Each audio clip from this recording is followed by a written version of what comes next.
Coke താമ Aditya സർപ്പോത്തറാണ് ഇതിൻ്റെ director.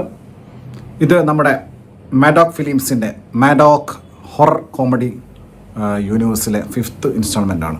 ഇത് അറിയാലോ, സിനിമകൾ എല്ലാം തന്നെ നിങ്ങൾ മിക്ക സിനിമകളും കണ്ടതായിരിക്കും. സ്ത്രീ, ബേഡിയ, അതുപോലെ തന്നെ മൂഞ്ചിയ, സ്ത്രീ 2, ഇപ്പോൾ താമ.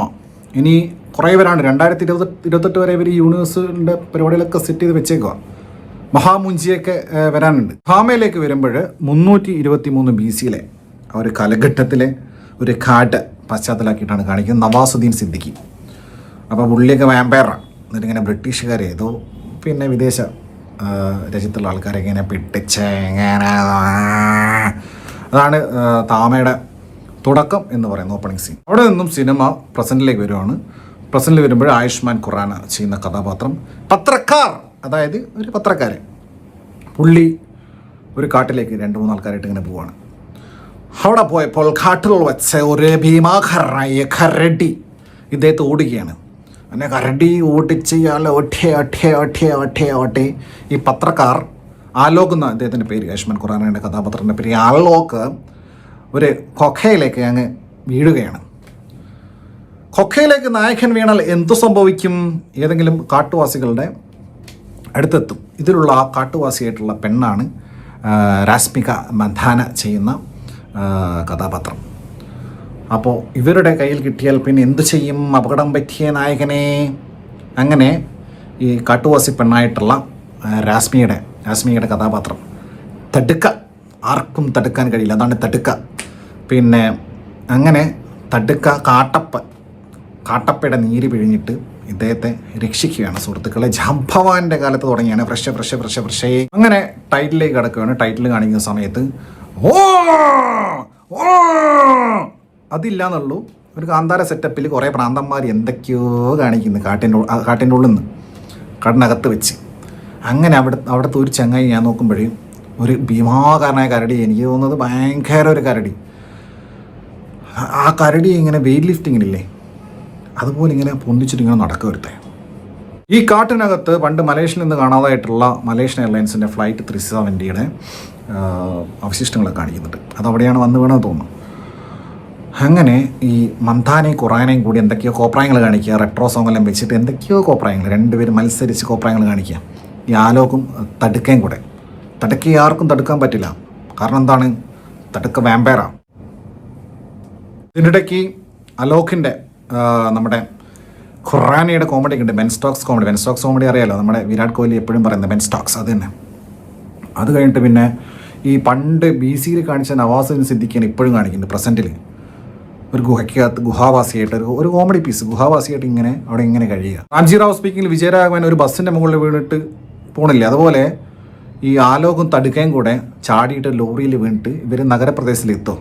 അതായത് കാട്ടുവാസിയായിട്ടുള്ള തടുക്ക നഗരത്തിലെത്തി. ഇനി സെറ്റപ്പാണ് നമ്മുടെ ഇതിലേക്കുള്ള പോലെ, ലോക്കയിലേക്കുള്ള പോലെ നഗരത്തിലെ ഇനി കളി, വാമ്പയറിൻ്റെ കളി. അവിടെ പിന്നെ ഫാമിലി അട്രോസിറ്റീസാണ്. പിന്നെ നമ്മുടെ ഇയാളുണ്ട്, പരേഷ് റാവലുണ്ട്, അങ്ങനെ പിന്നെ പരിപാടികളാണ്. അങ്ങനെ തടുക്ക, ആർക്കും തടുക്കാൻ കഴിയാത്ത തടുക്ക കട്ടിലിനടിയിൽ ഒളിച്ചിരിക്കുകയാണ് ആലോകിൻ്റെ. എന്നിട്ട് അവിടെ കിടന്നിട്ട്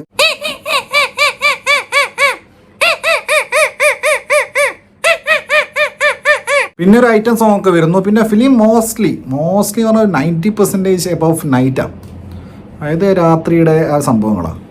ടെക്നിക്കലി ഇത് കൊള്ളാം, ടെക്നിക്കലി പ്രശ്നമൊന്നുമില്ല. ഇതൊരു മലങ്കൽ ടൈപ്പ് ആയതുകൊണ്ടാണ്. മലങ്കൽ ടൈപ്പ് നല്ല രസം അത് കാണാൻ. പിന്നെ ഒരു സ്പൂഫ് പോലെയും തോന്നി. ഇത് ഹൊറർ കോമഡിയാണ്, സമ്മതിച്ചു. പക്ഷേ കോമഡി വേണം ഹൊറർ കോമഡിക്കകത്ത്, പക്ഷേ ഹൊറർ വേണ്ട. ഇത് ഹൊറർ കാണിക്കുമ്പോഴും കോമഡി, അങ്ങനെ ഫുൾ കോമഡി ആയിപ്പോയി. ഹൊറർ കാണിക്കുമ്പോഴും ഭയങ്കര കോമഡി. അതാണ് ഈ ജോൺറെ പരാജയപ്പെട്ട് മൊത്തം സ്പൂഫ് പോലെ ആയിപ്പോയി, ലോക കോമാളിപ്പടം. പക്ഷേ ഞാൻ പറഞ്ഞില്ല, ടെക്നിക്കലി പിന്നെ DOP ഫോട്ടോഗ്രാഫി പരിപാടി കൊള്ളാം, പിന്നെ മ്യൂസിക് കൊള്ളാം, അതുപോലെ തന്നെ VFX പരിപാടി കൊള്ളാം. അങ്ങനെ ടെക്നിക്കലി ഗുഡ്. പക്ഷേ ഇതാണ് സംഭവം. പിന്നെ ഇങ്ങനെ വാമ്പയർ ബ്ലഡാണല്ലോ ഇവരുടെ മെയിൻ പിന്നെ ആഹാരം എന്ന് പറയുന്നത്. അപ്പോൾ പിന്നെ ബ്ലഡ് ബാങ്ക് എന്നൊക്കെ കുടിക്കാൻ നോക്കുന്നുണ്ട് ലോകയിലേക്കുള്ള പോലെ ഈ മറ്റേ ഖുറാന. ഇതിനിടയ്ക്ക് തടുക്കയുടെ കൂതറമാസൊക്കെ ഉണ്ട്. കൂതറമാസ് മന്ദാനയുടെ തൂറാൻ മുട്ടുന്ന വാമ്പയറാന്ന് തോന്നുന്നു. എന്നിട്ട് അങ്ങനെ, അതായത് വാമ്പയർ എന്തൊക്കെയാണ് കാണിക്കുന്നത്, എന്തൊക്കെയോ മാസെല്ലാം കാണിക്കും. അങ്ങനെ ഇവരിങ്ങനെ പരസ്പരം വിഷ് ചെയ്യും ഈ വാമ്പയേഴ്സ് കാണുന്ന സമയത്ത്. അപ്പോൾ ഇവരൊരു പ്രത്യേക രസമാണ്. അത് കണ്ടു കഴിഞ്ഞാൽ എൻ്റെ പൊന്നോ ചിരി നിർത്താൻ പറ്റൂല. അപ്പോൾ അപ്പുറത്തുനിന്ന് ഇതിങ്ങനെ പരസ്പരം അങ്ങോട്ടും ഇങ്ങോട്ടും ഇടയ്ക്കിടയ്ക്ക് പറയും. കുറേ പ്രാവശ്യമുണ്ട് ഈ സീൻസ്. ഓരോ പ്രാവശ്യം ഇത് കാണുമ്പോഴേ എൻ്റെ പൊന്നെ. ഖുറാനയുടെ ആലോകന് ഒരു ഡ്രാക്കുളയുടെ ഒരു ഇങ്ങനെ ഒരു ഡ്രാക്കുള ഒരു വാമ്പയർ അതിൻ്റെ ഒരു ഷെയ്ഡാണ് കൊടുത്തിരിക്കുന്നത്.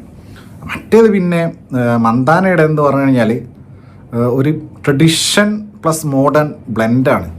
പാവാട ഇട്ടിട്ട് അടിയിൽ ഷോർട്സ് ഇട്ടിട്ടൊക്കെ ഇങ്ങനെ ചാടുക ബിൽഡിങ്ങിൻ്റെ മുകളിൽ നിന്ന് അങ്ങോട്ട്. അപ്പോൾ ഷോർട്സ് മാത്രം ഇട്ട് കഴിഞ്ഞാൽ മോഡേൺ ആയിപ്പോയി. അപ്പോൾ പാവാടയും കൂടി ഇട്ടപ്പോൾ സെറ്റായി. എന്നിട്ട് ഇങ്ങനെ ചാടിക്കളിക്കുക ബിൽഡിങ്ങിൻ്റെ മുകളിൽ ചാട്ടം പിടിക്കുക. അതൊരു മോഡേൺ വാമ്പയേഴ്സ് ഇങ്ങനെ ചാടിക്കളിക്കുക. അങ്ങനത്തെ ഭൂലോക കോമാളി ഗുഹാവാസി ആ ഗുഹയിൽ തന്നെ കഴിയുക ആര് നവാസുദ്ദീൻ സിദ്ദിഖ്.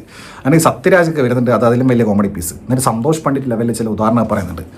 അതായത് ഇൻസാനെ മനുഷ്യനെ വാമ്പയറാക്കി, അപ്പോൾ തിരിച്ച് വാമ്പയറിനെ മനുഷ്യനാക്കാൻ പറ്റില്ല. അതിന് ഇദ്ദേഹം ഉദാഹരണം പറയുകയാണേ, മുട്ട കൊണ്ട് ഓംലെറ്റ് ഉണ്ടാക്കാം, പക്ഷേ ഓംലെറ്റ് കൊണ്ട് മുട്ട ഉണ്ടാക്കാൻ പറ്റുമോ? സന്തോഷ് പണ്ഡിറ്റ് ഓർമ്മ വന്നു. അപ്പം പരേഷ് റാവൽ പറയും ആ ഉദാഹരണം എനിക്ക് മനസ്സിലാവില്ല, കാരണം ഞാൻ എന്താ വെജ്ജാ. അപ്പോൾ അതിന് അടുത്ത ഉദാഹരണം, തക്കാളി കൊണ്ട് കെച്ചപ്പ് ഉണ്ടാക്കാം, പക്ഷേ കെച്ചപ്പ് കൊണ്ട് തക്കാളി ഉണ്ടാക്കാൻ പറ്റുമോ? ഇല്ല. സംഭവം ക്ലിയറായി, എല്ലാവർക്കും പ്രേക്ഷകർക്കും മനസ്സിലായി, പരേഷ് റാവലിനും മനസ്സിലായി. ഷൊട്ടോ അവസാനമായപ്പോഴേക്കും നമ്മുടെ ബേഡിയ വരുൺ ധവാൻ, കാരണം ഇത് യൂണിവേഴ്സ് ആണല്ലോ, അപ്പോൾ ആർക്കും വരാം. ബേഡിയൊക്കെ വന്നിട്ട് ഞാൻ പറഞ്ഞില്ലേ VFX നന്നായിട്ടുണ്ട്, പക്ഷേ പിന്നെ CG പരിപാടിയൊക്കെ കൊള്ളാം. പക്ഷേ എന്താണെന്ന് വെച്ച് കഴിഞ്ഞാൽ കോമഡിയാണ്, എന്തിനോ വേണ്ടി തിളയ്ക്കുന്ന സാമ്പാർ. പിന്നെ ക്ലൈമാക്സിലൊക്കെ ഒരു കൂട്ടം ഒരു ലോഡ് കോമാളികൾ എന്തൊക്കെയോ കാണിക്കുന്നു, എന്തൊക്കെയോ കാണിച്ച് കൂട്ടുന്നു. എന്നിട്ട് ഗുഹയിലുള്ള കോമഡി പീസ് നവാസുദ്ദീൻ സിദ്ദിഖി അവസാനം വീണ്ടും മാസമായിട്ട് ലാസ്റ്റ് അതിലും വലിയ ഇഹലോക കോമഡി പീസായിട്ട് വീണ്ടും ഗുഹയിലേക്ക് തന്നെ പോകും. ഗുഹയിലെങ്ങനെ ഇരിക്കുകയാണ് നവാസുദ്ദീൻ സിദ്ദിഖി. ഇനി എന്തൊക്കെയോ ഈ യൂണിവേഴ്സിൽ വരാനുണ്ട്, മഹാമൂഞ്ചിയൊക്കെ വരാനുണ്ട്. ഇതിനർത്ഥം ഇതിന് മുൻപ് ഇറങ്ങിയ സിനിമകളെല്ലാം മോശമായിരുന്നു, അല്ലെങ്കിൽ ഇതുപോലെ അട്ടർ സ്പൂഫ് മലങ്കലിട്ട സാധനമായിരുന്നു അല്ല. പക്ഷേ ഇത് അന്തളവുക്ക് ചെയ്ത് വെച്ചിരിക്കും. പ്രേതാണോ?